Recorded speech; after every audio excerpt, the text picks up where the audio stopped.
नमस्कार दोस्तों, मैं मनीष कुमार भोज आप सभी का अपने YouTube चैनल पहाड़ एजुकेशन में हार्दिक स्वागत करता हूं। दोस्तों, जैसे मैं हमेशा की तरह आपसे कहता हूं कि मुझे लगता है कि आप सभी लोग मस्त होंगे, स्वस्थ होंगे, मगर आज ये कहने का कोई औचित्य नहीं है, क्योंकि जैसे कि आप सभी को यह सर्वविदित है, जितने भी अभ्यर्थी इस समय सहायक अध्यापक एलटी भर्ती परीक्षा का जो अंतिम चयन परिणाम घोषित हुआ था, जिन अभ्यर्थियों का उसमें सिलेक्शन हो गया था, जो बड़ी ही टकटकी निगाहों से सरकार की ओर देख रहे थे कब हमारा मंडलवार काउंसलिंग कराएं और कब हमें नियुक्ति पत्र मिले और कब हम स्कूलों में ज्वाइनिंग करें, तो विडम्बना क्या निकल के समक्ष आई कि आज जो कल की अगर हम बात करें तो सुनने में आया और कि हाईकोर्ट द्वारा एलटी भर्ती परीक्षा में स्टे लगा दिया, रोक लगा दी गई। अब ना आप लोगों की ज्वाइनिंग हो सकती है, ना अभी आपकी मंडलवार जो काउंसलिंग होने जा रही थी ना वो हो सकती है। अब बीच मझधार में आप खड़े हो, ना आपके पास ना आप आगे जा सकते हो ना पीछे जा सकते हो। ऐसी परिस्थिति तो आयोग द्वारा बना दी गई है। अब जो ये स्टे लगा है, क्यों लगा है, किस लिए लगा है, मुझे लगता है कि आप तमाम अभ्यर्थियों को इस संबंध में जानकारी होगी, क्योंकि आप सभी लोग विद्वान हो, इस चीज से आप अछूते नहीं होंगे कि आपको इस बारे में पता नहीं होगा। अब सबसे बड़ा प्रश्न चिन्ह आता है कि इसमें खुश हुआ जाए या दुखी हुआ जाए। जिन अभ्यर्थियों का सिलेक्शन नहीं हुआ था, जो डीबी में बाहर हो गए थे, जो एक एक दो दो नंबर से रह गए थे, उनकी तरह देखें तो कहीं ना कहीं उनके लिए खुशी का दिन होगा। दूसरी तरफ वो मेरे भाई बहन जो नियुक्ति का वेट कर रहे थे, कहीं ना कहीं दूसरी तरफ कौतूहल का माहौल होगा, चिंताएं बढ़ गई होंगी, कब होगा क्या होगा, चीज़ों में अपना दिमाग, अपने हृदय मन में कहीं ना कहीं पीड़ाएं उनकी स्वाभाविक है हो रही होंगी, क्योंकि इतनी ज़्यादा मेहनत करी है। आज की परिदृश्य में अगर आप सरकारी नौकरी आपकी लग गई, ये सोच लो कि आपने चांद पे कदम रख दिया। आज का परिदृश्य तो ऐसा है। उस परिस्थितियों के विपरीत जाकर आपने अपने इसमें स्थान बनाया और लास्ट में जो मामला जो फंस गया है वो फंस गया, हाई कोर्ट से स्टे दे दिया कि भैया अब आपकी यहाँ पर क्या होगी, नियुक्ति प्रतिक्रिया नहीं हो पाएगी। जब यहाँ पर नियुक्ति की जब हम बात कर रहे हैं कि भैया आपकी अभी नियुक्ति नहीं हो पाएगी, तो क्यों नहीं हो पाएगी? सबसे पहले क्वेश्चन दोस्तों, बहुत बच्चे ऐसे हैं जो वर्तमान समय में हाई कोर्ट में जो पूर्व में जो आंसर की जारी की गई थी उसके आधार पर उनके अच्छे नंबर आए थे। फिर अगर हम बात करें जो रिवाइज आंसर की आई थी, तो रिवाइज आंसर की में वो बाहर हो गए। सबसे पहला जो हाई कोर्ट में जो ये केस जो गए हैं इससे संबंधित है। दूसरा, आपका आरक्षण का सही डिस्ट्रीब्यूशन नहीं किया गया है, और जो बच्चा अपने कैटेगरी में जो टॉप में है और जिसने ओपन मेरिट काटी है, तो वो ओपन मेरिट में न जाते हुए अपने इस जगह पर है, और अपनी कैटेगरी के कुछ ऐसे बच्चे हैं कि भैया जिनके कम नंबर हैं वो ओपन कैटेगरी में है। तो परिस्थिति तो ऐसी बनी है कि आयोग द्वारा, आप स्वयं इस चीज का मनन करोगे, आयोग द्वारा बार बार कहीं ना कहीं रिवाइज रिजल्ट को जारी किया जा रहा है। उसमें ये संशोधित रिजल्ट करके नहीं डाला, कुछ चीजें चेंज हो जा रही, जैसे आपने देखा था कल परसों भी एक रिजल्ट जारी हुआ था जिसमें कुछ संशोधन किया गया था। अभी तक अगर देखें तो कहीं ना कहीं आयोग अपने ही उसमें सही तरीके से जो रिजल्ट जारी नहीं कर पाए। जो पूर्वोत्तर अगर हम देखें जो एलटी भर्ती परीक्षा हुई थी उसमें आपके मंडलवार रिजल्ट जारी होता था, स्पष्ट तौर पे पता चल जाता था कि किसका सिलेक्शन कहाँ हुआ है, कौन बच्चा कहाँ पर है, इस तरीके से कैटेगरी वाला बहुत शानदार तरीके से रिजल्ट जारी। इस दफे जो रिजल्ट किया गया उसमें कुमाऊं, गढ़वाल कुमाऊं, ये बड़ा ही दुविधाजनक कर दिया। अगर गढ़वाल की मेरिट लिस्ट अगर जारी करनी थी तो गढ़वाल की अलग कर देते, गढ़वाल मंडल की, कुमाऊं मंडल की अलग कर देते। चाहे वो कोई भी बच्चा हो, कोई किसी भी मंडल में जा सकता है, वो तो अलग बात है। मगर अगर ये जब फाइनल लिस्ट जारी करते तो कहीं ना कहीं मंडलवार कर देते और अच्छी तरीके से जो विभाजन होता, जो रिजर्वेशन का, जो महिलाओं को जो 36 आरक्षण या आरक्षण दिया गया, उसमें भी बहुत चीजें वो टूटे दिख रही है। नंबरों को शो नहीं किया गया है, उस संबंध में सारी चीजें हाईकोर्ट गई हैं। अब क्या नियुक्ति हो सकती है, हाँ या नहीं? तो जैसे कि आपने देखा था कि हमारे जो उच्च शिक्षा मंत्री थे धन सिंह रावत जी ने एक स्टेटमेंट जारी किया था कि एक माह के भीतर 1300 के आसपास जो पद जो जारी किए गए थे, जो चयन सूची में जिन अभ्यर्थियों का नाम आया था, उनको हम 31 मार्च से पहले क्या कर देंगे, नियुक्ति कहीं ना कहीं हम दे देंगे। जो नया सत्र है उस नए सत्र में सभी टीचर स्कूल चले जाएंगे। क्या अब जब हाईकोर्ट ने स्टे लगा दिया है, क्या ये सारी चीजें हो पाएंगी? तो नहीं हो पाएंगी। आपने देखा था 2020 में जब एलटी भर्ती परीक्षा का जब रिजल्ट जारी हुआ था, एलटी भर्ती परीक्षा को लेकर जिस तरीके से चीजें चली बहुत लंबे समय तक, उसमें ड्राइंग सब्जेक्ट की अगर बात करूं तो उनके लिए तो वो साल बहुत ही बुरा रहा। ना ही नियुक्तियां हो पाई, ना ही वो रिजल्ट बाहर आ पाया। फिर नया चीजें नई तरीके से शुरुआत करनी पड़ी उन लोगों को। हिंदी में भी वही रहा, तो लंबा समय कहीं ना कहीं ये भर्ती प्रक्रिया कोर्ट में लंबित हो जाती। तो इस बार हमने सोचा था कि ये जो एलटी भर्ती परीक्षा जो हुई है, इस बार किसी भी प्रकार का कोर्ट में उतना चीजें नहीं गई थी। एक ड्राइंग सब्जेक्ट को इसको छोड़ दिया जाए तो ये चीजें कुछ नहीं हुई थी।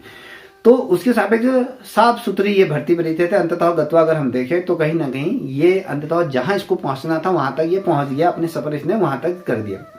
बहुत से अभ्यर्थियों के मेरे पास बेसिकली फोन भी आए थे कि सर कि हमें क्या करना चाहिए, हमारे नंबर हैं, हमें उस जगह पे नहीं जाए, हमें क्या कोर्ट का शरण लेना चाहिए, नहीं चाहिए।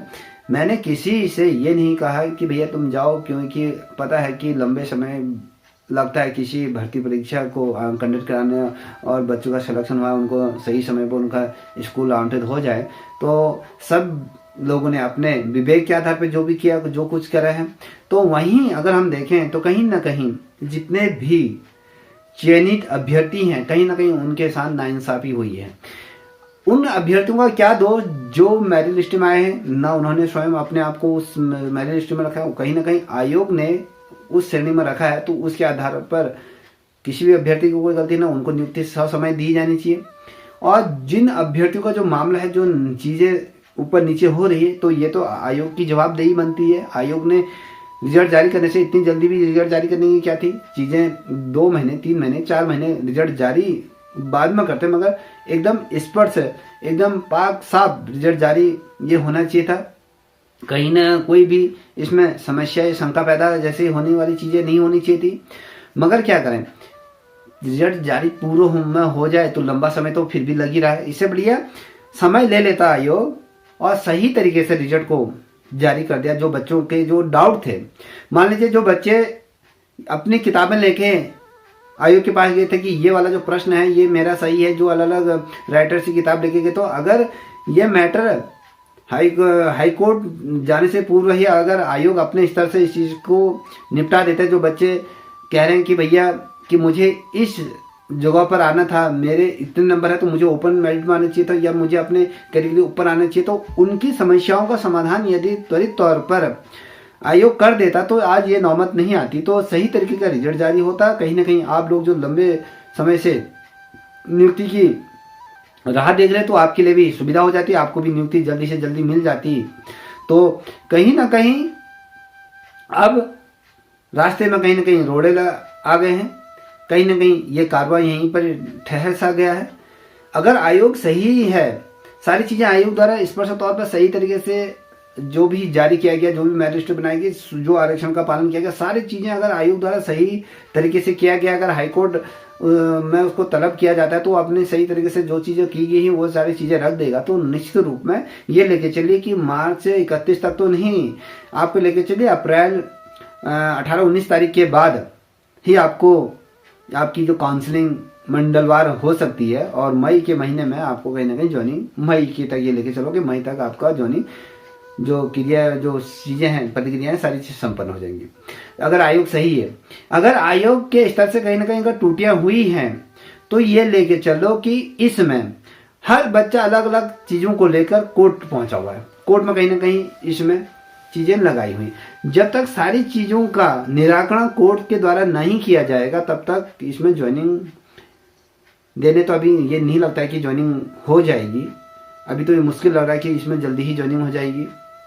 जो चीज़ें चल रही, अगर ये चीज़ें साफ पारदर्शी तौर पर अगर आयोग अपने चीज़ों को रख दे, हमने इस बेस पे करा था, ये चीज़ें करी थी, वो चीज़ें की थी, तो ये चीज़ें स्पष्ट हो जाए।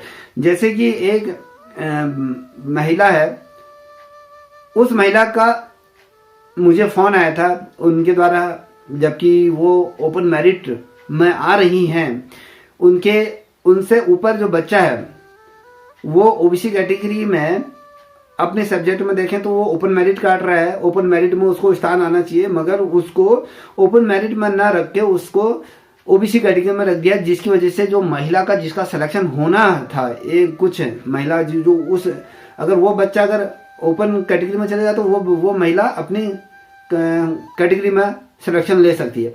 तो वो महिला भी कोर्ट पहुंची है। तो कहीं ना कहीं आज जब वो सचिवालय गई तो वहाँ पर सचिव से मिली, सचिव ने पर्सनली तौर पर उसके मैटर को सुना, उसके पश्चात मर्तुले जी के पास भेजा, तो वहाँ पर मर्तुले जी ने भी उसको सोचा, तो कहा कि उसमें भी कहा कि इन चीज़ को एक्सेप्ट किया है कि कहीं ना कहीं त्रुटियां हुई हैं, कहीं ना कहीं गलती हुई है, तो इस चीज़ को, तो ये चीज़ को तो माना है कि कहीं ना कहीं इसमें कहीं ना कहीं संशोधन होगा। हाँ, ये चीज़ें उस जो बच्चा है, जो ओबीसी कैटेगरी में जो बच्चा है, उसको कहाँ जाना था, ओपन मेरिट में जाना था, उस जो उसके नंबर है वो ओपन मेरिट में, मगर उसको अपनी कैटेगरी में रख दिया गया। चाहे अभी यहाँ पर हम मंडलवार बात नहीं करें, तो अभी तो उसको जो डिस्ट्रीब्यूशन जो होना चाहिए था वो वहां जाना चाहिए, वो महिला अपने, एक महिला को वहां लाभ मिलता। तो ये बहुत सी चीजें, ऐसी चीजें हुई हैं, इस वजह से ये स्टे लग गया है। और मैं तो यही प्रार्थना करूंगा कि सभी बच्चों का जो समस्याएं हैं उनका निराकरण करके, जो बच्चों का चयन हो चुका है, जो बच्चे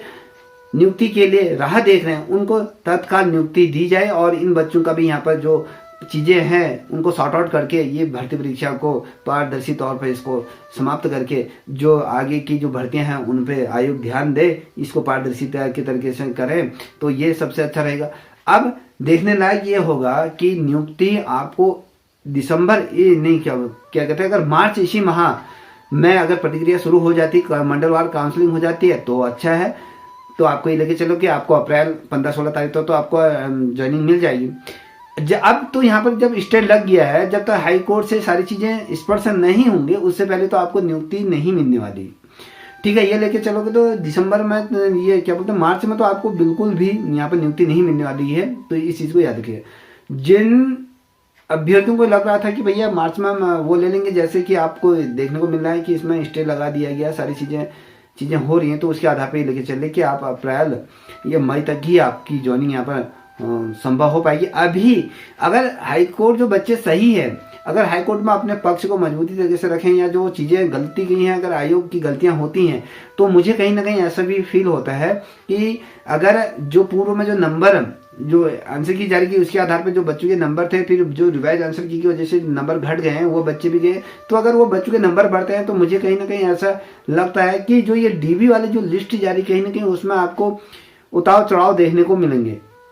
जो बच्चों का सिलेक्शन इसमें हो चुका है, जो ऊपर मैरिड है, उनको तो कोई डरने की बात नहीं है कि भैया उनका तो सिलेक्शन है। अगर जो बच्चे कुछ पॉइंट से कोई बच्चा पीछे रहा है, कोई बच्चा अगर मान लीजिए कोई 57 नंबर किसी के हैं, ठीक है, कोई बच्चा वहाँ पर 57.75 लेके आ जाता है, अगर नंबर वहाँ बढ़ जाते हैं तो वो बच्चा भी बाहर हो जाएगा, तो वो जो 57.50 वाला है तो वो अंदर हो जाएगा, 57 वाला बाहर हो जाएगा। तो ऐसी संभावनाएं भी हैं, ऐसी ये नहीं कि उसमें भी तो कहीं ना कहीं ऊपर नीचे बदलाव देखने को मिल सकता है। अगर ऐसा होता है तो उस अभ्यर्थी में क्या बीतेगी, जिसका अंतिम चयन परिणाम सूची में भी आ चुका है। तो ऐसा तो मैं परमपिता परमेश्वर से ये प्रार्थना करूंगा कि ऐसा कुछ ना हो आप लोगों के साथ, आपको नियुक्ति मिल जाए। अगर बाई चांस ऐसा हो तो फिर कितना गलत बात होगी। और सबसे बड़ी दुख की बात तो यह है कि जिस समय अभी सभी बच्चों ने डीबी कराया था, बहुत से बच्चे चेक किया थे, डीबी में जब बाहर हुए थे अंतिम चयन परिणाम सूची में, तो वो बहुत ही ज़्यादा टूट चुके थे। तो ऐसे कंडीशन में सरकार को फेयर रिजल्ट जारी करना चाहिए, ना कि कितने 25% ये वाला कुछ नहीं करके जितने पदों पर आपने विज्ञापन जारी किया उसके आधार पर उतने पद आप निकाल दीजिए, खत्म बात, ठीक है। और सही नियमों के आधार पर, सही जो रिजर्वेशन है उसके आधार पर, तो अगर ये सारी चीज़ें हो जाती मंडलवार सही तरीके से अच्छी तरह से रिजल्ट जारी कर दिए, तो इसमें भी अपना रिजल्ट, अपना नंबर ढूंढना बड़ा मुश्किल हो जा रहा है। तो सबसे बड़े तो भैया कि आपने जगह मान लीजिए इंग्लिश की है, इंग्लिश का गढ़वाल मंडल के अलग रिजल्ट जारी हो और कुमाऊं में उसका अलग रिजल्ट जारी हो, ठीक है। जो पद जितने कुमाऊं में जितने पद हैं उसके सापेक्ष यहाँ रिजल्ट जारी हो, और गढ़वाल में जितने पद हैं उसके सापेक्ष वहाँ रिजल्ट जारी हो, और दोनों में कैटेगरी वाइज सही तरीके से डिस्ट्रीब्यूशन हो, पारदर्शिता की तरह हर कोई भी उस रिजल्ट को समझ सके। और यही वाला रिजल्ट जो जारी हुआ है तो वो समझ में ही नहीं आ रहा क्या चीज़ें हुई हैं। तो आई होप कि कुछ अच्छा होगा आप लोगों के साथ। मुझे ये लगता है कि जिस तरीके से परिदृश्य था उसके आधार पर कह रहा हूँ। तो मैं तो यही कहूँगा कि जो धन सिंह रावत जी ने कहा था कि दिसंबर 31 तक हमारी ये प्रयास रहेगा कि पहले अप्रैल का जो पहला सत्र है तो वहाँ पर आपको नियुक्ति दी जाएगी, तो ये बहुत अच्छी है कि आपको उस समय वहाँ नियुक्ति दी जाए। तो इससे अच्छी खुशखबरी कुछ नहीं है, क्योंकि बहुत लंबे समय से वो बच्चे आप लोगों का दीदार कर रहे हैं, जो बच्चों को मैथ हो गया, इंग्लिश हो गया, साइंस जैसे सब्जेक्ट में जो शिक्षक नहीं है, अगर आप लोग जाओगे तो कहीं ना कहीं उनकी जो पढ़ाई है वो जो बाधित हो रही है वो बाधित नहीं होगी।